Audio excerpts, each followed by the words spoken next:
We've gone past the northernmost sites of Marpi Point, and now we've made our way a little bit further south, about 2 miles from Bird Island itself.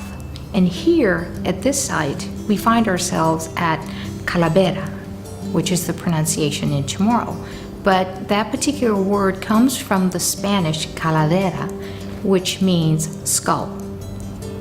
Now, what is the significance?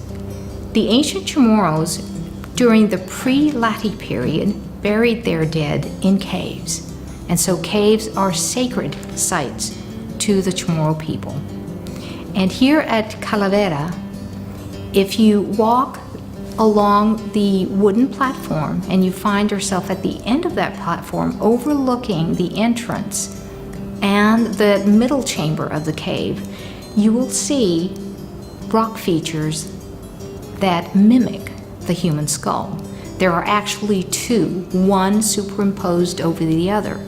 And sometimes you cannot see it with your eyes, literally, but you take up your camera or your phone camera and you aim it at the inner walls of the cave, and it would pop right out, and you'll see it. You'll be face to face with these two skulls, but they are rock features.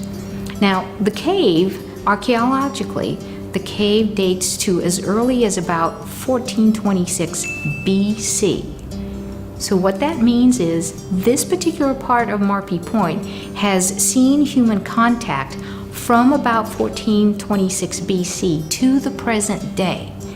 Calavera Cave is the only site that I've observed on Saipan that is consistently visited, no matter what time of the day or what weather conditions are at play. Calavera always has visitors.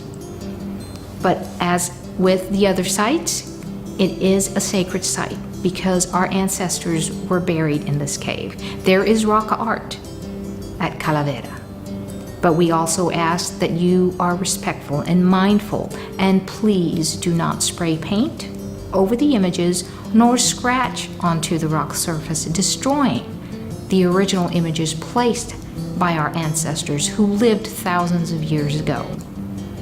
In addition to the ancient layer, Calavera Cave was also used during World War II.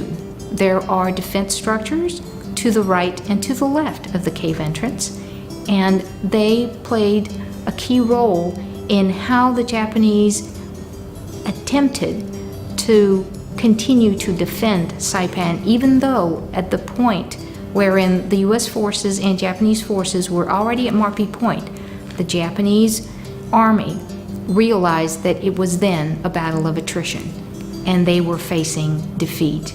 And in the Japanese code of Bushido, it is shameful for a soldier, a warrior, to surrender to the enemy.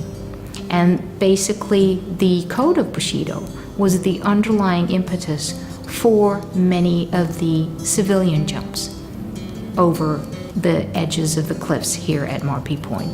That and consistent propaganda, which was bestowed upon the civilian population by the Japanese military. They convinced the Japanese civilians and Okinawan civilians that the women would be raped, the children would be murdered and eaten, quote unquote, by the American soldiers. So rather than surrender to the US forces, many Japanese civilians took their lives into their own hands by jumping over the cliffs or by committing suicide with a grenade in the middle of a family huddled.